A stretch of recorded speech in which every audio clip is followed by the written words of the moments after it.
नमस्कार दोस्तों, आपका स्वागत है हमारे नए हॉरर पॉडकास्ट में। दोस्तों, आज का हॉरर पॉडकास्ट ओम प्रकाश जी की है, जो पेशे से एक ट्रक ड्राइवर है। तो चलिए अब यह कहानी ओम प्रकाश जी के नजरिया से सुनते हैं। लेकिन उससे पहले आप लोगों से एक रिक्वेस्ट है, अगर आप लोग चैनल पर नए हैं तो चैनल को सब्सक्राइब करें और सपोर्ट जरूर दिखाएं। तो अब ज्यादा समय नहीं लेते हैं, चलिए कहानी की शुरुआत करते हैं। दोस्तों, मेरा नाम ओम प्रकाश है और मैं उड़ीसा के एक छोटे से गांव का रहने वाला हूं। आज मैं अपनी जिंदगी की किताब का वो पन्ना खोलने जा रहा हूं जिस पर लिखी कहानी को याद करके आज भी मेरी रूह कांप उठती है। यह उस खौफनाक सफर की दास्तान है जिसने न सिर्फ मेरी दुनिया बदल दी, बल्कि मुझे यकीन दिला दिया कि इस कायनात में ऐसी भी ताकतें मौजूद हैं जिनके सामने इंसान की हैसियत एक तिनके से ज्यादा कुछ भी नहीं है। आज जो डरावनी हकीकत मैं आपको बताने वाला हूं, वो मेरे साथ उस दौर में घटी थी जब मैं उड़ीसा की घनी वादियों और जंगलों से कीमती लकड़ियां काटकर उन्हें दूर दराज की फैक्ट्रियों तक पहुंचाने का काम करता था। सीधे शब्दों में कहूं तो मैंने अपना ट्रक एक ऐसे ठेकेदार के साथ लगा रखा था जो सरकार से जंगल के कुछ हिस्सों का ठेका लेता और वहां से लकड़ियों की कटाई करवाकर उन्हें प्लाईवुड बनाने वाली मिलों में सप्लाई करता था। यह ट्रक ड्राइविंग का काम शुरू करने से पहले मैं भी उन्हीं जंगलों में एक आम मजदूर की तरह लकड़ियां काटने का काम करता था। कुल्हाड़ी चलाते चलाते सुबह से शाम हो जाती थी और दिन के आखिर में जो दिहाड़ी मिलती थी उससे बस 2 वक्त की रोटी का जुगाड़ हो पाता था। मैं हर रोज उन ट्रकों को देखता था जो हमारी काटी हुई लकड़ियों को लादकर शहर की ओर निकल जाते थे। मैं ड्राइवरों को देखता, उनकी बातों को सुनता और मन ही मन ये हिसाब लगाता कि आखिर वे कितना कमा लेते होंगे। लकड़ियां काटते काटते मेरे मन में यह ख्याल घर कर गया था कि इस कुल्हाड़ी से मैं अपनी गरीबी की जड़ें कभी नहीं काट पाऊंगा। अगर जिंदगी में आगे बढ़ना है तो मुझे भी इस ट्रक के स्टीयरिंग को थामना होगा। उस वक्त मैं अच्छी तरह समझ चुका था कि ट्रक ड्राइवरों की कमाई हम मजदूरों से कई गुना ज्यादा थी। उनकी जिंदगी में भले ही आराम ना हो, लेकिन पैसा था। यही सोचकर मैंने पैसे जोड़ने शुरू कर दिए। सालों की मेहनत और बचत के बाद मेरे पास इतने पैसे जमा हो गए थे कि मैं किसी तरह डाउन पेमेंट देकर किश्तों पर एक सेकंड हैंड ट्रक खरीद सकूं। मेरे दिमाग में जब यह विचार पक्का हो गया तो मैंने और देर नहीं की। उस साल होली के त्योहार पर मैंने अपनी जिंदगी की सबसे बड़ी खरीदारी की, एक पुराना लेकिन मजबूत ट्रक। मुझे ट्रक चलाना सीखने की कोई खास जरूरत नहीं पड़ी। जंगलों में काम करते हुए जब भी कोई ड्राइवर अपनी गाड़ी में लकड़ियां भरवाता तो मैं मौके का फायदा उठाकर उनसे थोड़ी बहुत ड्राइविंग सीख लेता था। कभी कभी जब मेरा काम जल्दी खत्म हो जाता तो मैं किसी ड्राइवर के साथ शहर तक चला जाता और वापसी में अक्सर मैं ही ट्रक चला कर लाता। मुझे बचपन से ही बड़ी गाड़ियां चलाने का बहुत शौक था, लेकिन मैंने कभी सपने में भी नहीं सोचा था कि एक दिन मेरा खुद का एक ट्रक होगा। ट्रक लेने के बाद मुझे इस बात का जरा भी अंदाजा नहीं था कि यह ट्रक सिर्फ लकड़ियां ही नहीं बल्कि मेरी जिंदगी में एक ऐसा खौफनाक मोड़ भी लाएगा जिसके बाद मुझे हर पल यही अफसोस होगा कि काश मैंने यह ट्रक न लिया होता। अगर मैं वो ट्रक न लेता तो शायद मेरी और मेरे दोस्त अंश की जिंदगी आज कुछ और होती।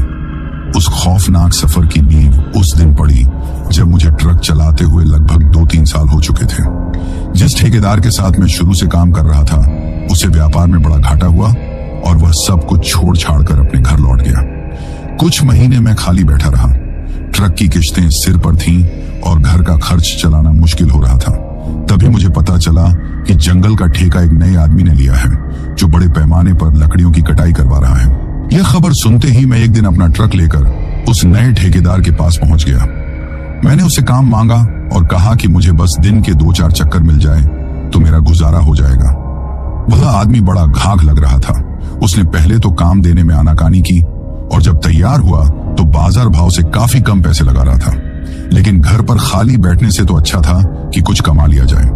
मैंने कम पैसों में ही काम करने के लिए हामी भर दी, लेकिन उसने मुझसे एक बात साफ साफ कह दी थी, देखो ओम प्रकाश, मेरा काम सिर्फ आसपास के इलाकों का नहीं है। मेरा माल लंबे लंबे टूर पर जाता है। तुम ये काम अकेले नहीं कर पाओगे।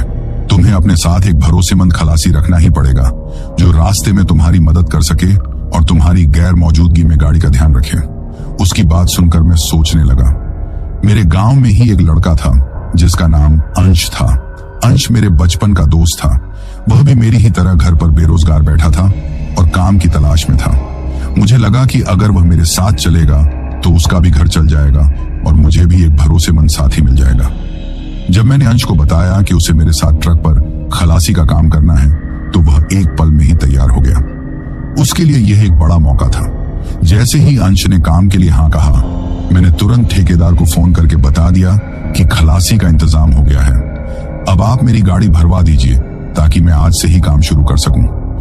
उस वक्त मेरे मन में भविष्य को लेकर कई सुनहरे सपने थे, लेकिन मुझे इस बात का जरा भी इल्म नहीं था कि उस जंगल से लकड़ियां भरवा कर निकलने वाला पहला ही चक्कर मेरी जिंदगी का सबसे भयानक सफर बन जाएगा। उस दिन ठेकेदार ने मुझे अपने पास बुलाया और कहा, ओम प्रकाश, तुम्हें यह लकड़ियां उड़ीसा से असम लेकर जानी है। असम का नाम सुनकर मैं एक पल के लिए चौंक गया। यह एक बहुत लंबा और थका देने वाला रास्ता था। ठेकेदार ने आगे बताया, असम में हाथ से बने लकड़ी के सामानों की बहुत मांग है। वहां के कारीगरों को ऐसी मजबूत लकड़ी चाहिए होती है जो सालों साल चले, और हमारे उड़ीसा के जंगलों की लकड़ी इस काम के लिए सबसे बेहतरीन मानी जाती है। यह तुम्हारा पहला लंबा चक्कर होगा, इसलिए पैसे भी अच्छे मिलेंगे। पैसे का लालच और काम की जरूरत दोनों ने मुझे इस लंबे सफर के लिए तैयार कर दिया। ठेकेदार ने हमें जो पहला चक्कर दिया वह उड़ीसा से असम के एक अंदरूनी इलाके का था। जब तक मेरी गाड़ी में मजदूर लकड़ियां भर रहे थे, तब तक मैंने अंश को फोन करके उस जगह का पता बता दिया था जहां जंगल में गाड़ी लोड हो रही थी। लकड़ी कटाई का काम जंगल के बीच से गुजरने वाले हाईवे से ज्यादा दूर नहीं था, इसलिए लगभग 2 घंटे के अंदर ही अंश भी वहां पहुंच गया। मैंने उसे पहले ही बता दिया था कि हमें यहां से सीधा असम के लिए निकलना है, इसलिए वह घर से पूरी तैयारी के साथ आया था। जब वह घर से आ रहा था तो रास्ते में अपनी माँ के हाथ का बना हुआ खाना अपने और मेरे लिए एक टिफिन में पैक करवा कर ले आया था। उसे पता था कि रास्ता बहुत लंबा है और अगर 1-2 वक्त के खाने का खर्च भी बच गया तो हम दोनों के लिए अच्छा रहेगा। अंश के आने के कुछ देर बाद हमारी गाड़ी भी पूरी तरह से लकड़ियों से भर चुकी थी। हमने लकड़ियों को मोटी रस्सियों और तिरपाल से अच्छी तरह बांध दिया। शाम ढलने से ठीक पहले हम दोनों अपने ट्रक को लेकर असम के उस अनजान सफर पर निकल पड़े। हमें यह अच्छी तरह पता था कि यह सफर कम से कम 4 से 5 दिन का होने वाला है, इसलिए हमने उड़ीसा से निकलने से पहले ही शहर में रुककर जरूरत का सारा सामान खरीद लिया। पानी की बोतलें, कुछ सूखे मेवे, बिस्कुट और टॉर्च जैसी जरूरी चीजें। हमने रास्ते में कहां कहां रुकना है और कब कब गाड़ी चलानी है, इसका भी एक मोटा मोटा प्लान बना लिया था। उड़ीसा से निकलकर पश्चिम बंगाल पार करने तक हमारे साथ सब कुछ ठीक रहा। हम दोनों रास्ते में पुरानी बातें करते, गाने सुनते और भविष्य के सपने बुनते हुए आगे बढ़ रहे थे। लेकिन शायद उस वक्त हम इस बात से बेखबर थे कि आगे का रास्ता सिर्फ सड़क का नहीं बल्कि डर और वहशत का होने वाला है। एक ऐसी डरावनी हकीकत हमारा इंतजार कर रही थी जिसके बाद न सिर्फ मैं बल्कि अंश भी हमेशा के लिए किसी भी ट्रक पर खलासी बनकर जाने के नाम से भी कांप उठता। आज जब भी हम दोनों उस सफर को याद करते हैं तो हमारी आंखों के सामने वही खौफनाक मंजर घूमने लगता है। हम इस सोच में पड़ जाते हैं कि अगर उस दिन हम दोनों में से किसी एक ने भी वो गलती न की होती तो शायद हम उस भयानक रात के चंगुल से जिंदा नहीं बच पाते। उड़ीसा और पश्चिम बंगाल की सीमाएं पार करते हुए हमें लगभग 2 दिन लग चुके थे। अब हम असम की सरहद में दाखिल हो रहे थे। जैसे ही हमारा ट्रक असम की जमीन पर दौड़ने लगा, आसपास का नजारा पूरी तरह से बदल गया था। अब तक जो सड़कें चौड़ी और सपाट थीं, वे अब संकरी और घुमावदार होने लगी थीं। सड़क के दोनों ओर घने जंगलों और चाय के बागानों की अंतहीन हरियाली फैली हुई थी। माहौल में एक अजीब सी खामोशी थी जिसे सिर्फ हमारे ट्रक के इंजन की घरघराहट ही तोड़ रही थी। मैं, ओम प्रकाश, सालों से इन रास्तों पर ट्रक चला रहा था। मैंने देश के न जाने कितने ही हाईवे नापे थे, लेकिन इस रास्ते पर आकर मेरे मन में एक अनजानी सी बेचैनी होने लगी थी। यहाँ का माहौल कुछ अलग था। जंगल इतने घने थे कि दिन के उजाले में भी सड़क के कई हिस्सों पर अंधेरा छाया रहता था। अंश, जो पहली बार इतने लंबे सफर पर निकला था, इन नजारों को देखकर बहुत उत्साहित था। वह खिड़की से बाहर झांकते हुए चाय के बागानों और पहाड़ियों की तस्वीरें अपने पुराने से मोबाइल में खींचने की कोशिश कर रहा था। उसकी मासूमियत और उत्साह देखकर मेरे मन की बेचैनी थोड़ी कम हो जाती, लेकिन पूरी तरह से खत्म नहीं होती। लगातार गाड़ी चलाते हुए अब तीसरा दिन शुरू हो चुका था। हमारे शरीर अब जवाब देने लगे थे। आंखों में नींद और पेट में भूख दोनों ही हमें सता रही थी। हमने सुबह जो नाश्ता किया था वह कब का हजम हो चुका था। अब शाम के लगभग 5 बज रहे थे और सूरज भी धीरे धीरे पश्चिमी पहाड़ियों के पीछे छिपने की तैयारी कर रहा था। उस्ताद, अब कहीं रोक लो, अंश ने अपनी जगह पर अंगड़ाई लेते हुए कहा। पेट में चूहे नहीं, अब तो डायनासोर दौड़ रहे हैं, कुछ खा लेते हैं फिर आगे बढ़ेंगे। उसकी बात सही थी, मुझे भी जोरों की भूख लग रही थी। मैंने कहा, हाँ अंश, मैं भी यही सोच रहा हूँ। आगे कोई अच्छा सा ढाबा देखकर रोकता हूँ, यहाँ रुकना ठीक नहीं है, इलाका बिल्कुल सुनसान है। हम दोनों की नजरें अब सड़क के किनारे किसी ढाबे की तलाश में थीं। लगभग आधे घंटे और चलने के बाद हमें दूर एक छोटा सा ढाबा दिखाई दिया। वह सड़क से थोड़ा हटकर बना हुआ था। दूर से देखने पर वहां एक पीला बल्ब जलता हुआ दिख रहा था, जो शाम के धुंध हल्के में किसी उम्मीद की किरण जैसा लग रहा था। लेकिन जैसे जैसे हमारा ट्रक उस ढाबे के करीब पहुंचता गया, मेरे मन की बेचैनी फिर से बढ़ने लगी। वह ढाबा एक बेहद सुनसान और वीरान जगह पर था। सबसे अजीब बात यह थी कि वहां हमारे ट्रक के अलावा एक भी गाड़ी नहीं खड़ी थी। न कोई दूसरा ट्रक, न कोई कार, यहां तक कि एक साइकिल भी नहीं। एक हाईवे पर बना ढाबा इतना खाली हो, ये बात मुझे हजम नहीं हो रही थी। आमतौर पर ऐसे ढाबों पर ड्राइवरों का जमघट लगा रहता है। मैंने ट्रक की रफ्तार धीमी करते हुए अंश से कहा, अंश, ये जगह कुछ ठीक नहीं लग रही। देख, यहाँ एक भी गाड़ी नहीं है, लगता है यह ढाबा बंद हो चुका है। अंश ने ढाबे की ओर देखते हुए कहा, अरे उस्ताद, क्या आप भी छोटी छोटी बातों पर परेशान हो जाते हैं? हो सकता है यह ढाबा ज्यादा चलता ना हो, या फिर अभी खाने का वक्त नहीं हुआ है, इसलिए कोई नहीं है। मुझे तो बहुत जोर की भूख लगी है, अब और आगे जाने की हिम्मत नहीं है, रोक लो यहीं पर। मैं दुविधा में था। मेरा सालों का तजुर्बा कह रहा था कि इस जगह पर कुछ गड़बड़ है। मेरा मन बार बार रुकने से मना कर रहा था, लेकिन अंश की हालत देखकर मुझे उस पर तरस आ गया। वह भूख से बेहाल था। मैंने सोचा कि शायद मैं ही ज्यादा सोच रहा हूं। हमने जल्दी से खाना खाकर यहां से निकल जाने का फैसला किया। मैंने ट्रक को ढाबे के सामने कच्ची जमीन पर पार्क कर दिया। ट्रक से उतरते ही एक अजीब सी गंध ने हमारा स्वागत किया। ये गंध सीलन और किसी सड़ी हुई चीज के मिलने से बनी थी। ढाबे का ढांचा लकड़ी का बना हुआ था, जो काफी पुराना और जर्जर लग रहा था। बाहर कुछ टूटी फूटी चारपाइयां पड़ी थीं, जिन पर धूल की मोटी परत जमी हुई थी। हम दोनों एक दूसरे की तरफ देखे बिना चुपचाप ढाबे के अंदर चले गए। अंदर का माहौल बाहर से भी ज्यादा अजीब था। हर तरफ एक धुंधला सा अंधेरा छाया हुआ था, जैसे बीच में लटका एक अकेला पीला बल्ब कम करने में नाकाम साबित हो रहा था। हवा में भारीपन था और कोनों में मकड़ी के जाले लटक रहे थे। सामने एक पुराना सा लकड़ी का काउंटर था, जिसके पीछे एक बेहद बूढ़ा आदमी किसी मूर्ति की तरह स्थिर बैठा हुआ था। उसकी उम्र 90 के पार लग रही थी। उसकी कमर झुकी हुई थी, चेहरे पर अनगिनत झुर्रियां थीं और उसकी आंखें बिल्कुल धुंधली और भावहीन थीं, जैसे कांच की बनी हो। उसने हमें देखकर भी कोई प्रतिक्रिया नहीं दी, बस एक तक सामने देखता रहा। हम एक कोने में पड़ी मेज और बेंच पर बैठ गए, जो धूल से भरी हुई थी। अंश ने अपनी कमीज की आस्तीन से मेज को साफ किया। ढाबे में हमारे और उस बूढ़े आदमी के अलावा और कोई नहीं था। एक अजीब सी खामोशी पसरी हुई थी, जो किसी आने वाले तूफान का संकेत दे रही थी। काफी देर तक जब कोई हमारी ओर नहीं आया, तो अंश ने थोड़ी ऊंची आवाज में कहा, ओ बाबा, कोई है यहाँ? खाना मिलेगा क्या? उसकी आवाज खामोशी में गूंज कर रह गई। उस बूढ़े आदमी ने धीरे से अपना सिर हमारी ओर घुमाया। उसकी हरकतें इतनी धीमी थीं, जैसे वह कोई मशीन हो जिसका तेल खत्म हो गया हो। उसने बिना कुछ बोले बस सिर हिलाकर हाँ में जवाब दिया। मैंने उससे पूछा, बाबा, खाने में क्या है? उसने अपनी कांपती हुई कर्कश आवाज में बस 2 शब्द कहे, दाल रोटी। उसकी आवाज सुनकर भी एक अजीब सी सिहरन दौड़ गई। हमने 2 थाली दाल रोटी का ऑर्डर दे दिया। वह बूढ़ा आदमी अपनी जगह से उठा और धीरे धीरे कदमों से अंदर रसोई की तरफ चला गया। हम दोनों चुपचाप इंतजार करने लगे। मेरा मन अब भी बेचैन था। मैं बार बार अंश से कहना चाहता था कि चलो यहां से चलते हैं, लेकिन उसकी भूखी सूरत देखकर मैं चुप रह जाता। लगभग 15-20 मिनट के बाद वह बूढ़ा आदमी 2 स्टील की थालियां लेकर आया। उसने थालियां हमारी मेज पर रख दी। खाने को देखकर मेरी भूख जैसे मर गई। थाली में 2 रोटियां और एक कटोरी दाल थी। रोटियां अजीब तरह से सफेद और कच्ची लग रही थीं, जैसे उन्हें ठीक से सेंका न गया हो।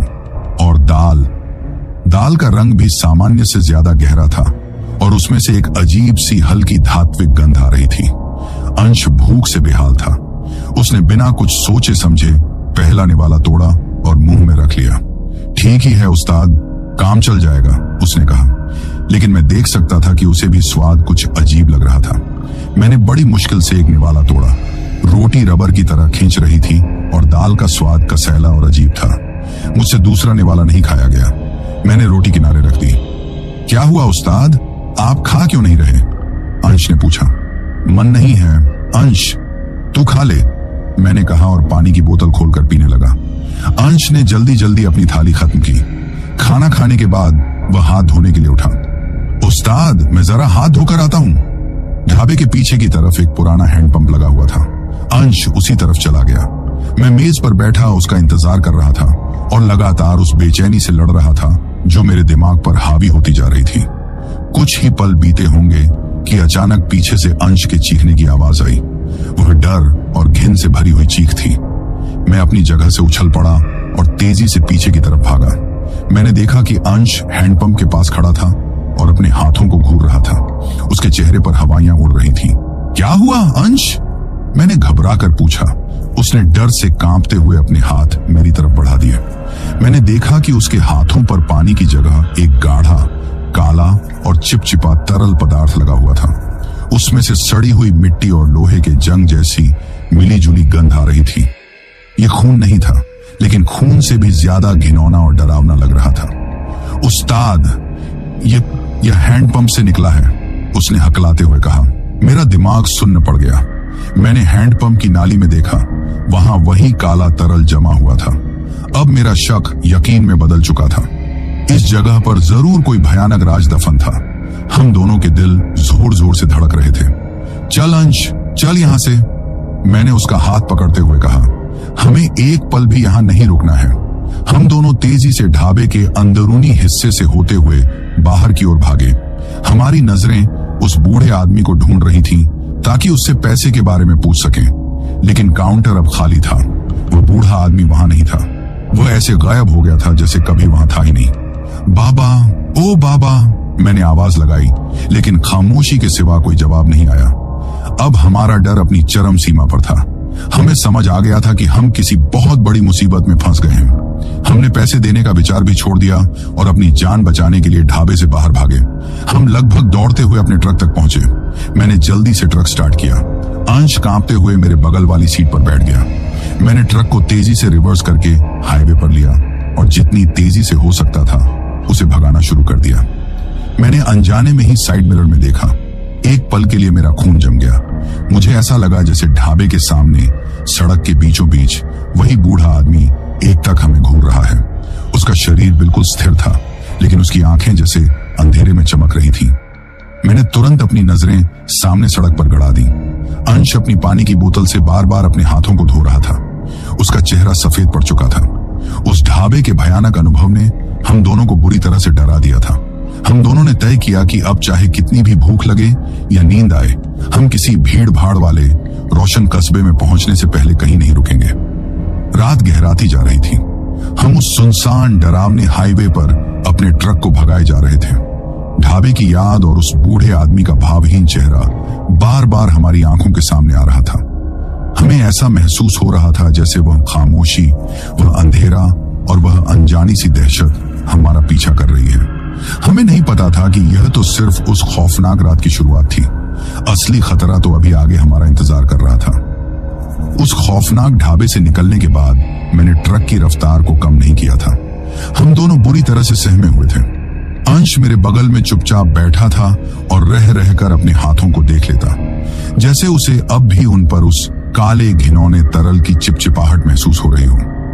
मेरा ध्यान पूरी तरह से सड़क पर था, लेकिन मेरे दिमाग में बार बार साइड मिरर में दिखा वो मंजर घूम रहा था। सड़क के बीचों बीच खड़ा वो बूढ़ा आदमी और अंधेरे में चमकती उसकी बेजान आंखें। केबिन के अंदर एक भारी खामोशी थी, जिसे सिर्फ डीजल इंजन की गड़गड़ाहट और टायरों की आवाज ही तोड़ रही थी। काफी देर बाद अंश ने अपनी चुप्पी तोड़ी। उसकी आवाज में अब भी डर साफ झलक रहा था। उस्ताद, वो क्या था? उस हैंडपंप से वो वैसा पानी तो मैंने आज तक नहीं देखा।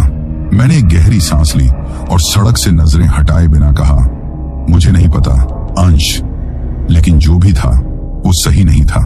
मैंने अपनी जिंदगी में हजारों ढाबों पर खाना खाया है, लेकिन ऐसी जगह कभी नहीं देखी। वो बूढ़ा आदमी वो खाना और वो पानी, सब कुछ एक बुरे सपने जैसा था। मुझे माफ कर दो उस्ताद, अंश ने धीमी आवाज में कहा। मेरी वजह से ही आपने वहां ट्रक रोका था। अगर मैंने जिद ना की होती तो मैंने उसकी बात बीच में ही काट दी। इसमें तेरी कोई गलती नहीं है अंश। भूख मुझे भी लगी थी, बस हमारा वक्त खराब था कि हम उस मनहूस जगह पर पहुंच गए। अब उस बारे में सोचना बंद कर, बस भगवान से दुआ कर कि आगे का सफर ठीक से कट जाए। हमने एक दूसरे को तसल्ली तो दे दी थी, लेकिन हम दोनों जानते थे कि उस अनुभव को भुलाना आसान नहीं था। हमने पक्का इरादा कर लिया था कि अब चाहे जो हो जाए, हम किसी बड़ी और भीड़ भाड़ वाली जगह पर पहुंचने से पहले ट्रक नहीं रोकेंगे, भले ही हमें पूरी रात गाड़ी क्यों न चलानी पड़े। डर के मारे लिया गया हमारा यह फैसला हमें एक और बड़ी मुसीबत की ओर धकेलने वाला था। इस बात से हम अनजान थे। उस ढाबे से निकले हुए हमें लगभग 2 घंटे और बीत चुके थे। एड्रेनलिन का असर अब खत्म हो रहा था और थकान हम पर फिर से हावी होने लगी थी। रात अब पूरी तरह से अपनी स्याही बिखेर चुकी थी। चांद भी बादलों के पीछे छिपा हुआ था, जिससे अंधेरा और भी घना और डरावना लग रहा था। अब हमारी गाड़ी एक ऐसे रास्ते से गुजर रही थी जो पहले से भी ज्यादा घने जंगल के बीचों बीच था। सड़क के दोनों तरफ ऊंचे ऊंचे पेड़ ऐसे खड़े थे जैसे वे आसमान को छूने की कोशिश कर रहे हों। उनकी शाखाएं आपस में मिलकर सड़क के ऊपर एक छत सी बना रही थी, जिससे रास्ता एक अंधेरी सुरंग जैसा लग रहा था। मैं अपनी पलकों को भारी होने से रोकने के लिए जद्दोजहद कर रहा था। अंश भी ऊँघ रहा था। तभी अचानक ट्रक की हेडलाइट्स की रोशनी में हमें सड़क के बीचों बीच कोई खड़ा हुआ दिखाई दिया। मेरा दिल मुंह को आ गया। मैंने पूरी ताकत से ब्रेक पर पैर मारा। ट्रक के टायरों की तेज चीख ने जंगल की खामोशी को चीर दिया और गाड़ी उस आकृति से कुछ ही फीट की दूरी पर जाकर रुकी। हमारी सांसें अटकी हुई थीं। मैंने और अंश ने घबराकर एक दूसरे की तरफ देखा। हेडलाइट्स की तेज रोशनी में हमने देखा कि सड़क पर एक बूढ़ी औरत खड़ी थी। वह बेहद कमजोर और लाचार दिख रही थी। उसने एक पुरानी सी मैली साड़ी पहन रखी थी और ठंड न होने के बावजूद हल्के हल्के कांप रही थी। उसके बिखरे हुए सफेद बाल और झुके हुए कंधे उसकी बेबसी की कहानी कह रहे थे। ढाबे वाले अनुभव के बाद हमारा दिल किसी भी अजनबी को देखकर दहल जाता था। मैंने अंश से कहा, नीचे मत उतरना, जो भी है गाड़ी में ही बैठे रहो। हम कुछ देर तक गाड़ी में ही बैठे रहे, ये सोचते हुए कि अब क्या करें। वह बूढ़ी औरत अपनी जगह पर ही खड़ी रही। उसने डरते डरते हमारी तरफ कदम बढ़ाने की कोशिश की। उसकी चाल में लड़खड़ाहट थी। आखिरकार मैंने हिम्मत करके दरवाजा खोला और नीचे उतरा। अंश भी मेरे पीछे पीछे उतर आया। हम दोनों ट्रक के सामने खड़े होकर उस औरत को शक की निगाह से देखने लगे। जैसे ही वह हमारे करीब आई, उसने अपने कांपते हुए हाथ जोड़ दिए। उसकी आवाज बहुत कमजोर और दबी हुई थी। बेटा, भगवान तुम्हारा भला करे, मेरी मदद कर दो।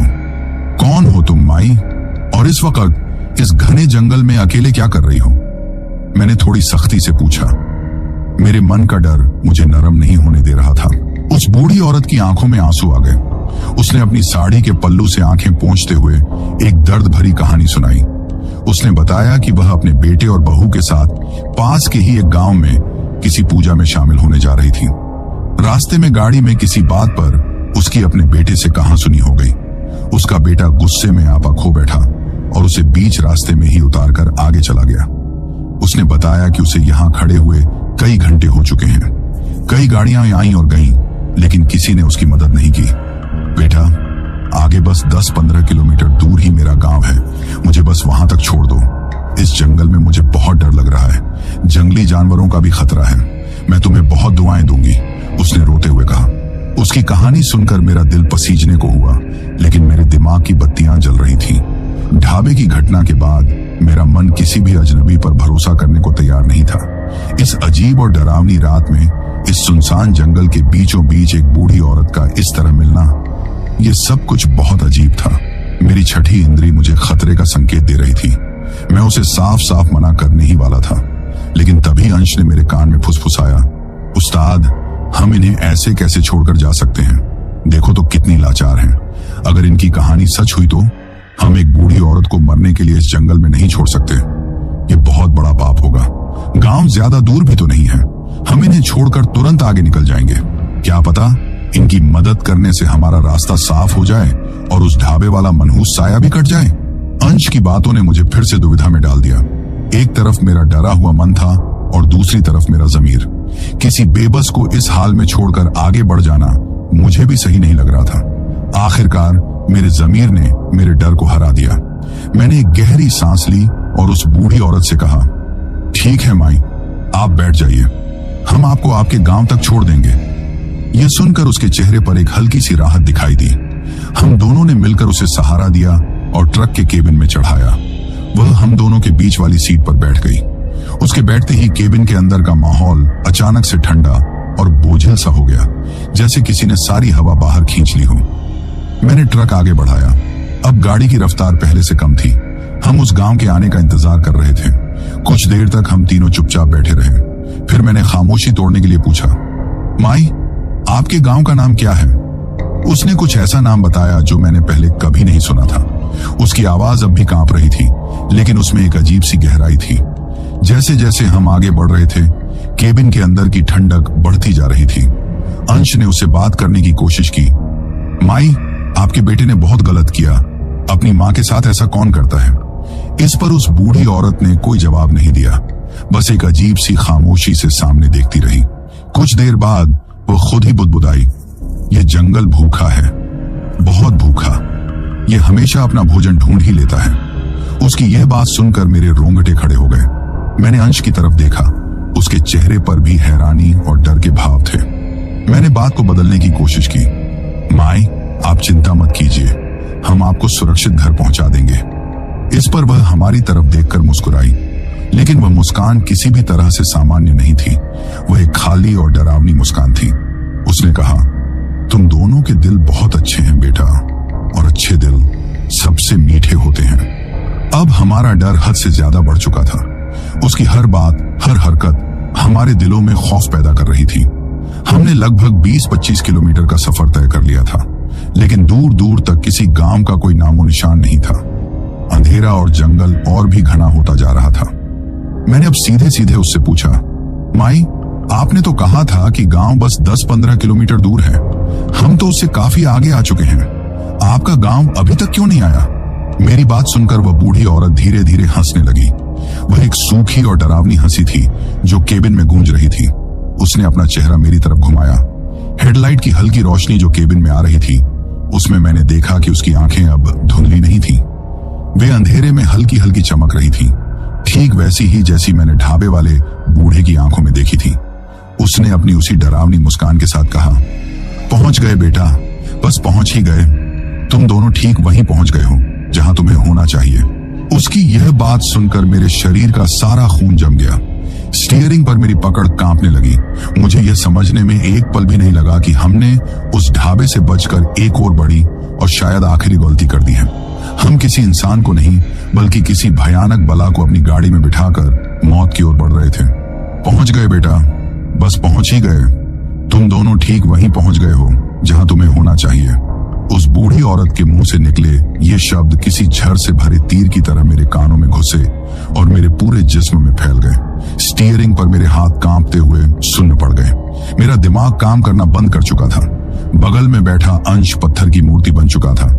उसका चेहरा डर के मारे सफेद पड़ गया था और आंखें उस बूढ़ी औरत पर टिकी थीं, जिसमें अब उसे अपनी मौत नजर आ रही थी। मेरा पहला ख्याल ट्रक को रोककर उसे धक्का देकर बाहर फेंकने का आया, लेकिन डर ने मेरे शरीर को जकड़ लिया था। मैं हिल भी नहीं पा रहा था। हमारे इस खौफ को देखकर उस औरत के चेहरे पर वही खाली और डरावनी मुस्कान और भी गहरी हो गई। अब उसकी आवाज में वो कमजोरी और लाचारी नहीं थी। एक गहरी, खुरदरी और मजाक उड़ाती हुई आवाज केबिन में गूंजी। कितने मूर्ख हो तुम इंसान, भूख और दया, तुम्हारी यही दो कमजोरियां तुम्हें हर बार मौत के मुंह में ले आती है। ढाबे पर भूख ले आई और यहां दया। ढाबे का नाम सुनते ही हमारे पैरों तले से जमीन खिसक गई। तो वो बूढ़ा आदमी और ये बूढ़ी औरत, ये सब एक ही जाल की कड़ियां थीं। हम एक सोची समझी साजिश का शिकार हो चुके थे। जैसे ही मेरे दिमाग ने यह समझा और मैंने खुद को हरकत में लाने की कोशिश की, एक अनहोनी और हो गई। ट्रक का इंजन अचानक से खांसने लगा। 1-2 झटके लगे और फिर वह पूरी तरह से बंद हो गया। हेडलाइट्स एक पल के लिए झिलमिलाईं और फिर बुझ गईं। एक झटके में हम उस घने अंधेरे में डूब गए। बाहर चांद की जो हल्की फुल्की रोशनी थी, वो भी पेड़ों की घनी छत से छनकर हम तक नहीं पहुंच पा रही थी। हमारा ट्रक उस वीरान सड़क के बीचों बीच एक लोहे के ताबूत की तरह खड़ा हो गया। केबिन के अंदर अब मौत जैसा सन्नाटा था, जिसे सिर्फ हमारी तेज चलती सांसों और दिल की धड़कनों की आवाज ही तोड़ रही थी। और उसी सन्नाटे में हमारे बीच बैठी उस बूढ़ी औरत का शरीर बदलने लगा। मैंने अपनी जिंदगी में ऐसा भयानक मंजर न कभी देखा था, न कभी सुना था। उसके शरीर से हड्डियों के छटकने की कड़कड़ की आवाजें आने लगी। उसकी झुकी हुई कमर सीधी होने लगी और उसका शरीर लंबा होने लगा। उसकी ढीली ढाली खाल खींचने लगी और उसकी उंगलियां लंबी होकर जानवरों के पंजों की तरह मुड़ने लगी। जिस चेहरे पर कुछ देर पहले लाचारी और झुर्रियां थी, अब वह चेहरा लंबा और घोड़े जैसा होने लगा। उसकी आंखें जो अब तक खाली थीं, अब उनमें एक लाल रंग की शैतानी चमक पैदा हो गई थी। वह अब कोई बूढ़ी औरत नहीं थी, वह कोई इंसान नहीं थी, वह एक छलावा, एक चुड़ैल या शायद उससे भी ज्यादा भयानक कोई बला थी, जिसने हमें फंसाने के लिए एक बूढ़ी औरत का रूप धर रखा था। इससे पहले कि हम इस खौफ से उबर पाते, उस बला ने अपनी पूरी ताकत से अंश पर हमला कर दिया, जो उसके ज्यादा करीब और डर से बेसुध बैठा था। उस शैतान के लंबे नुकीले पंजों ने अंश के कंधे को जकड़ लिया। अंश के मुंह से दर्द और डर से भरी एक चीख निकली, जिसने मुझे मेरी जकड़न से आजाद कर दिया। अंश की चीख सुनते ही मेरे अंदर का सारा डर जैसे गुस्से और जिंदा रहने की जंग में बदल गया। मैंने आव देखा न ताव अपनी सीट के बगल में हमेशा रखे रहने वाले पहिया खोलने वाले भारी भरकम लोहे के पाने रिंच पर हाथ मारा। छोड़ उसे डायन, मैं अपनी पूरी ताकत से चीखा और उस शैतान के सिर की तरफ निशाना साध कर पाने से वार कर दिया। मेरा वार सीधा उसके कंधे पर जाकर लगा। उसके मुंह से एक ऐसी अमानवीय चीख निकली जो किसी इंसान की नहीं हो सकती थी। उस चीख में दर्द और हैरत दोनों शामिल थे। चोट लगते ही अंश पर उसकी पकड़ ढीली पड़ गई। अंश को जैसे ही मौका मिला, उसने अपनी पूरी जान लगाकर उस शैतान को धक्का दिया। अब केबिन के उस तंग से हिस्से में एक भयानक जंग शुरू हो गई थी। वह शैतान हम पर हमला करता और हम दोनों हाथ पैर चलाकर पाने से वार करके खुद को बचाने की कोशिश करते। केबिन के अंदर चीजें इधर उधर गिरने लगीं। उस शैतान की ताकत बहुत ज्यादा थी, लेकिन तंग जगह होने के कारण वह खुलकर हम पर हमला नहीं कर पा रही थी। मैं समझ गया था कि हम इस लोहे के डिब्बे के अंदर ज्यादा देर तक उसका मुकाबला नहीं कर सकते। हमारी मौत यकीनी थी। बाहर निकल अंश, भाग, मैं चीखा। मैंने अपने पैर से पूरी ताकत से अपने दरवाजे पर लात मारी। 2-3 लातों के बाद दरवाजे का लॉक टूट गया और वह खुल गया। अंश, जिसके कंधे से खून बह रहा था, उसने भी हिम्मत दिखाई और अपनी तरफ का दरवाजा धकेलकर खुद को बाहर गिरा दिया। जैसे ही अंश बाहर कूदा, मैंने भी पाने को कसकर पकड़ा और ट्रक से बाहर छलांग लगा दी। हम दोनों अब सड़क पर खड़े थे, हाँफ रहे थे और बुरी तरह से डरे हुए थे। हम ट्रक से बाहर तो आ गए थे, लेकिन अब हम उसके इलाके में थे, उस खौफनाक खामोश जंगल में। कुछ ही पलों के बाद ट्रक के केबिन से वह शैतान बाहर निकला। अब उसे अपना रूप छिपाने की कोई जरूरत नहीं थी। चांद की हल्की रोशनी में सड़क पर खड़ी उसकी परछाई भी किसी बुरे सपने जैसी लग रही थी। वह एक लंबी, पतली और अजीब तरह से मुड़ी हुई आकृति थी। उसका घोड़े जैसा लंबा चेहरा, चमकती हुई लाल आंखें और जमीन को छूते हुए उसके हाथ। उसे देखकर किसी की भी रूह फना हो जाए, लेकिन हमारा खौफ यहीं खत्म नहीं हुआ। जैसे ही वह शैतान सड़क पर आकर खड़ा हुआ, हमें अपने चारों तरफ जंगल के अंदर से अजीब अजीब आवाजें आने लगी। पेड़ों के पीछे से फुसफुसाहट, सूखी पत्तियों की खड़खड़ाहट और टहनियों के टूटने की आवाजें। और फिर हमने उन्हें देखा। पेड़ों के घने अंधेरे में एक एक करके अनगिनत आंखें चमकने लगी। 2-2 की जोड़ियों में चमकती हुई लाल आंखें। वे हमें देख रही थीं। वे हमें चारों तरफ से घेर रही थीं। तब हमारी समझ में आया, वह ढाबा, वह बूढ़ा आदमी, ये बूढ़ी औरत, ये सब सिर्फ एक चारा था। हमें इस जगह पर लाने का एक जाल था और यह जगह, ये इन शैतानों का अड्डा था, उनका घोंसला था। वह बूढ़ी औरत अकेली नहीं थी। उसके जैसे और भी न जाने कितने ही शैतान उस जंगल के अंधेरे में छिपे हुए थे और हम उनके बीचों बीच फंस चुके थे। हम दोनों एक दूसरे से पीठ सटाकर खड़े हो गए। मेरे हाथ में बस वो एक लोहे का पाना था और अंश के कंधे से लगातार खून बह रहा था। हमारे सामने सड़क पर वो भयानक बला खड़ी थी और हमारे चारों तरफ जंगल के अंधेरे में मौत हमारा इंतजार कर रही थी। बचने का हर रास्ता बंद हो चुका था। हमारे जाल में फंसने की योजना कामयाब हो चुकी थी और अब शिकार का वक्त शुरू होने वाला था। हम दोनों एक दूसरे से पीठ सटाए उस वीरान सड़क पर खड़े थे। मेरे हाथ में वो भारी पाना किसी खिलौने जैसा लग रहा था और अंश के कंधे से रिसता हुआ खून अंधेरे में भी मेरे पैरों के पास एक धब्बे की शक्ल ले चुका था। हमारे चारों ओर मौत का घेरा कसता जा रहा था। जंगल के अंधेरे में चमकती वो अनगिनत लाल आंखें किसी भूखे भेड़ियों के झुंड की तरह हमें घूर रही थी और हमारे सामने खड़ी वो लंबी डरावनी बला जिसने कुछ देर पहले तक एक बूढ़ी औरत का रूप धर रखा था, हमें देखकर जैसे हमारे डर का मजा ले रही थी। हवा में एक अजीब सी गुर्राहट घुल गई थी। वो शैतान तुरंत हमला करने की बजाय हमारे साथ एक मनोवैज्ञानिक खेल खेल रहा था। उसकी खुरदड़ी अमानवीय आवाज जंगल की खामोशी को चीरती हुई हमारे कानों तक पहुंची। कोई नहीं बचेगा। इस जंगल की भूख कभी शांत नहीं होती। आज रात तुम्हारी चीखें इस खामोशी को तोड़ेंगी और तुम्हारा खून इस जमीन की प्यास बुझाएगा। उसकी हर बात हमारे हौसले को तोड़ने का काम कर रही थी। अंश डर के मारे बुरी तरह कांप रहा था। मुझे पता था कि अगर हम यहीं खड़े रहे तो डर ही हमें मार डालेगा। तभी जंगल के अंधेरे में हरकत हुई। वो चमकती हुई आंखें हमारी ओर बढ़ने लगीं। वे एक साथ हमला नहीं कर रही थीं। वे बहुत चालाक थीं। कोई दाईं ओर से अंधेरे में से निकलता तो कोई बाईं ओर से। वे हमारी हिम्मत और ताकत को परख रही थीं। मैं उस भारी पाने को किसी पागल की तरह चारों ओर घुमा रहा था ताकि किसी को भी अपने करीब आने से रोक सकूं। हर एक घुमाव के साथ मेरे फेफड़ों से एक जोरदार चीख निकल रही थी।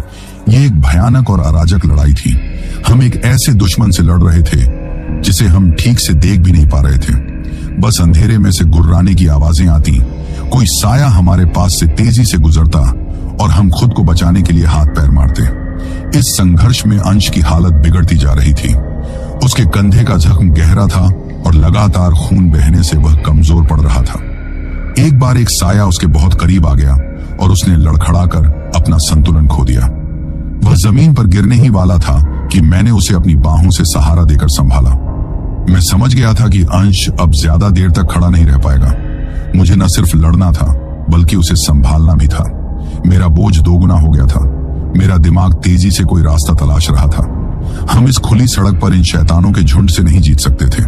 तभी मेरी नजर हमारे ट्रक पर पड़ी। वो लोहे का बेजान डिब्बा जो कुछ देर पहले तक एक जाल लग रहा था, अब मुझे इस जहन्नुम में एकमात्र किला नजर आ रहा था।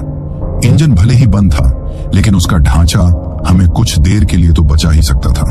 मैंने अंश के कान में फुसफुसाते हुए हांफती हुई आवाज में कहा, अंश, ट्रक तक पहुंचना है किसी भी तरह, अंदर। उसे मेरी योजना समझ आ गई। उसने कमजोरी से सिर हिलाया। यह एक जानलेवा दौड़ होने वाली थी।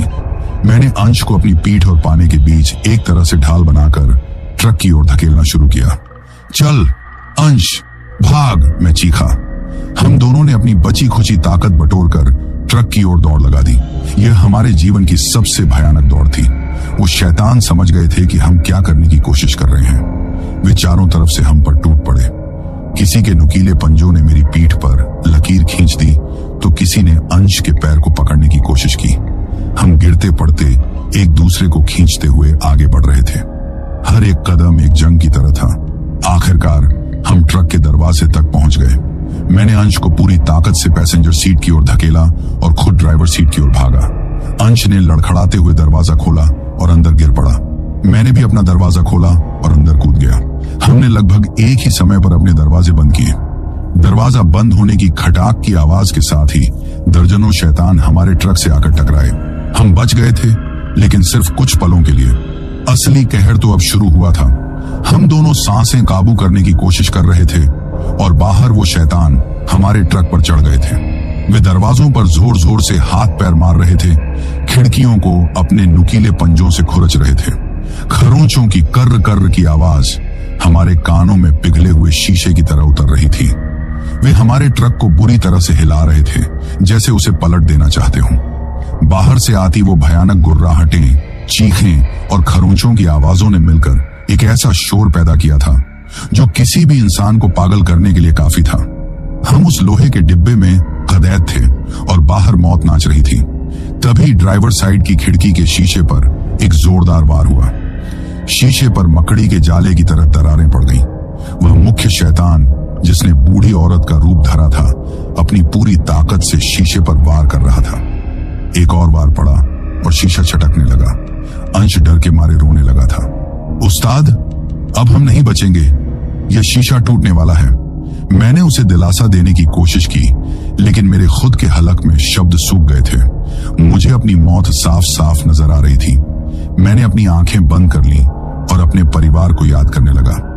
मैंने मान लिया था कि यह मेरी जिंदगी की आखिरी रात है, और तभी मैंने उसे देखा। उस घनी अंधेरी और सीधी सड़क पर बहुत दूर एक छोटी सी रोशनी की बिंदु टिमटिमाई। पहले तो मुझे लगा कि यह मेरे डर का वहम है, लेकिन नहीं, वो बिंदु धीरे धीरे बड़ा हो रहा था। वह हिल रहा था, वह हमारी ही तरफ आ रहा था। वो किसी गाड़ी की हेडलाइट्स थी। मेरे अंदर मरी हुई उम्मीद ने अचानक से एक जोरदार अंगड़ाई ली। मेरे ठंडे पड़ चुके खून में जैसे उबाल आ गया। यह हमारा आखिरी मौका था, शायद इकलौता मौका। अंश, देख, गाड़ी! मैं खुशी और डर से मिलीजुली आवाज में चीखा, लेकिन वो गाड़ी अभी बहुत दूर थी और ये शैतान किसी भी पल शीशा तोड़कर अंदर आ सकते थे। मुझे उस गाड़ी का ध्यान हमारी ओर खींचना था। मैंने कांपते हुए हाथों से ट्रक का हॉर्न बजाने की कोशिश की। इंजन बंद था, लेकिन बैटरी में अभी भी थोड़ी जान बाकी थी। हॉर्न की तेज कर्कश आवाज ने रात की खामोशी और शैतानों के शोर को चीर दिया। मैं पागलों की तरह हॉर्न बजाने लगा। मैंने केबिन की लाइट जलाई बुझाई और अपनी पूरी ताकत से मदद के लिए चीखना शुरू कर दिया। बचाओ, कोई है, मदद करो! मेरी आवाज डर और एक नई जागी हुई उम्मीद से फट रही थी। बाहर खड़े शैतान शायद उन आती हुई रोशनियों से बौखला गए थे। उन्होंने ट्रक पर हमला और तेज कर दिया था। खिड़की का शीशा अब किसी भी पल टूटकर गिर सकता था। हमारी जिंदगी अब दो सवालों पर टिकी थी। क्या उस गाड़ी वाले हमें देख पाएंगे? और अगर देख भी लिया तो क्या वे समय पर हमारे पास पहुंच पाएंगे? मेरी उंगलियां हॉर्न पर जमी हुई थीं और मेरी आवाज चीख चीख कर फट चुकी थी। केबिन के अंदर का शीशा किसी भी पल टूटकर हमारे ऊपर गिर सकता था। बाहर वो शैतान उस आती हुई रोशनी को देखकर जैसे बौखला गए थे। उनका हमला और भी वहशी हो गया था। हमारी जिंदगी और मौत के बीच का फासला अब सिर्फ कुछ पलों और कुछ गज की दूरी का रह गया था। वो हेडलाइट्स अब तेजी से हमारे करीब आ रही थी। वो एक गाड़ी नहीं थी, बल्कि 2-3 गाड़ियों का एक काफिला लग रहा था। और वो गाड़ियां आम गाड़ियों जैसी नहीं थी, वे बड़ी और भारी थी। जैसे ही वो हमारे ट्रक के पास पहुंची, तेज ब्रेक लगने की आवाज आई और वे हमारे पास आकर रुक गईं। वे सेना की गाड़ियां थीं। गाड़ियों के रुकते ही उनके दरवाजे खुले और राइफल लिए हुए कई फौजी जवान नीचे कूदे। उनकी शक्तिशाली टॉर्चों की तेज रोशनी ने एक साथ उस जगह को दिन की तरह रोशन कर दिया। अचानक इतनी तेज रोशनी, गाड़ियों का शोर और इतने सारे इंसानों को एक साथ देखकर वो शैतान बिलबिला उठे। उनके मुंह से दर्द और गुस्से से भरी चीखें निकलने लगी। रोशनी पड़ते ही वे अंधेरे की ओर भागने लगे। कुछ ही पलों में वे जंगल के उसी अंधेरे में गायब हो गए जहां से वे निकले थे। उस मुख्य शैतान ने, जो बूढ़ी औरत बनी थी, जंगल में गायब होने से पहले एक बार घूमकर हमें देखा। उसकी लाल आंखों में इतनी नफरत और गुस्सा था कि उसे देखकर ही हमारा खून जम जाए। और फिर वह भी अंधेरे में समा गई। अचानक सब कुछ शांत हो गया। वो डरावनी गुर्राहटें बंद हो गईं, खरोंचों की आवाजें थम गईं। बाहर सिर्फ फौजियों के जूतों और उनकी धीमी आवाजों का शोर था। हमारे लिए यह खामोशी किसी जन्नत की तरह थी। तत्काल खतरा टल चुका था। मैं स्टीयरिंग पर सिर रखकर किसी बच्चे की तरह फूट फूट कर रोने लगा। एक फौजी अफसर ने हिम्मत करके हमारे ट्रक का दरवाजा खटखटाया। कोई है अंदर? आप लोग ठीक हैं? मैंने कांपते हुए हाथों से दरवाजा खोला। जैसे ही अफसर और दूसरे जवानों ने हमारी हालत देखी, वे हैरान रह गए। मैं, जो बुरी तरह से डरा हुआ और पसीने में लथपथ था, और मेरे बगल में अंश, जो खून से लथपथ और लगभग बेहोशी की हालत में था। हमारे ट्रक का टूटा हुआ शीशा और गाड़ी पर पड़े खरोंचों के निशान खुद ही हमारी कहानी बयां कर रहे थे। क्या हुआ तुम लोगों के साथ? ये हालत कैसे हुई? अफसर ने पूछा। मैंने उन्हें सब कुछ बताने की कोशिश की। मैंने उन्हें उस ढाबे के बारे में बताया, उस बूढ़ी औरत के बारे में और उन लाल आंखों वाले शैतानों के बारे में। मेरी बातें किसी पागल की बड़बड़ाहट जैसी लग रही थी। फौजी एक दूसरे को हैरानी से देख रहे थे। वे शायद सोच रहे थे कि हम सदमे में अपना दिमागी संतुलन खो बैठे हैं। लेकिन तब उस अफसर ने, जो एक अनुभवी और उम्रदराज व्यक्ति लग रहा था, जमीन पर पड़े अजीब से निशानों को देखा। वे किसी भी जानवर के पैरों के निशान जैसे नहीं थे। उसने हमारे ट्रक पर पड़े गहरे खरोंचों को देखा। फिर उसने मेरी आंखों में देखा, जिसमें उसे सिर्फ और सिर्फ सच्चा खौफ नजर आया। उसने अपने जवानों से कहा, इनकी बातों पर हंसो मत। ये जंगल अपने अंदर कई राज छुपाए हुए है। मैंने खुद तो नहीं देखा, लेकिन पुराने लोगों से इस सड़क के बारे में कई अजीब कहानियां सुनी हैं। यहाँ कुछ तो है जो सही नहीं है। उसकी बात सुनकर मुझे थोड़ी तसल्ली हुई कि कम से कम कोई तो है जो हमें पूरी तरह से पागल नहीं समझ रहा। जवानों ने तुरंत अंश को फर्स्ट एड दिया और उसके जख्मों पर पट्टी बांधी। अफसर ने मुझसे कहा, देखो, तुम इस ट्रक को अभी यहीं छोड़ दो। इसे हम सुबह आकर यहाँ से निकलवा लेंगे। अभी तुम दोनों का यहाँ एक पल भी रुकना खतरे से खाली नहीं है। मैं अपने ट्रक को कैसे छोड़ देता? वह मेरी जिंदगी भर की कमाई थी, मेरे सपनों का आधार था। लेकिन उस वक्त जिंदगी से बढ़कर कुछ भी नहीं था। मैंने हामी में सिर हिला दिया। उन फौजियों ने हमें सहारा देकर अपनी गाड़ी में बिठाया। जैसे ही उनकी गाड़ी आगे बढ़ी, मैंने पीछे मुड़कर अपने ट्रक को देखा। वो अंधेरे में अकेला खड़ा था, मेरी टूटी हुई हिम्मत और बिखरे हुए सपनों का एक खामोश गवाह। रास्ते में उस अफसर ने बताया कि वे एक रूटीन गश्त पर थे। इस इलाके में रात में गश्त करना उनकी ड्यूटी का हिस्सा था, क्योंकि यह नक्सल प्रभावित क्षेत्र के नजदीक पड़ता था। उन्होंने कहा, तुम्हारी किस्मत अच्छी थी कि आज हम इस रास्ते पर आ गए, वरना। उसने अपनी बात अधूरी छोड़ दी, लेकिन हम उसका मतलब समझ गए थे। उन्होंने हमें पास के ही एक कस्बे के सरकारी अस्पताल में भर्ती करवा दिया। अंश का इलाज शुरू हुआ। डॉक्टरों ने बताया कि जख्म गहरा है, लेकिन खतरे की कोई बात नहीं है। पुलिस ने भी हमसे पूछताछ की, लेकिन हमने उन्हें सिर्फ इतना बताया कि कुछ लुटेरों ने हम पर हमला कर दिया था। हम जानते थे कि अगर हम उन्हें सच बताते तो वे हम पर कभी यकीन नहीं करते और शायद हमें ही किसी मुसीबत में फंसा देते। कई दिनों के इलाज के बाद जब अंश को अस्पताल से छुट्टी मिली, तो हम दोनों ने वापस अपने गांव उड़ीसा लौटने का फैसला किया। वह एक लंबा और खामोश सफर था। हम दोनों में से किसी ने भी उस रात के बारे में एक शब्द भी नहीं कहा, लेकिन हम दोनों जानते थे कि हम एक ही चीज के बारे में सोच रहे हैं। गांव वापस लौटकर जिंदगी एक बोझ बन गई थी। मैंने ठेकेदार को फोन करके बता दिया कि गाड़ी का एक्सीडेंट हो गया है और माल तबाह हो गया है। कुछ दिनों बाद फौज की मदद से मैं अपना ट्रक वापस ले आया, लेकिन वह अब सिर्फ लोहे का एक ढांचा था। मैंने उसे कबाड़ में बेचकर किसी तरह बैंक का कर्ज चुका दिया। मेरी रोजी रोटी, मेरा सपना, सब कुछ उस एक रात में खत्म हो गया था। लेकिन पैसे और ट्रक के नुकसान से कहीं ज्यादा बड़ा नुकसान हमारी आत्मा को हुआ था। अंश उस हादसे से कभी उबर नहीं पाया। वह रातों को नींद में चीख चीख कर उठ जाता था। उसने गांव से बाहर कदम रखना ही छोड़ दिया। मेरे बचपन का वो हंसता खेलता दोस्त अब एक जिंदा लाश बनकर रह गया था। और मैंने ट्रक चलाना हमेशा के लिए छोड़ दिया। आज भी जब मैं किसी ट्रक का हॉर्न सुनता हूं, तो मेरे कानों में उस रात की चीखें गूंजने लगती हैं। लोग हमारी कहानी को वहम या दिमागी सदमा कहते हैं।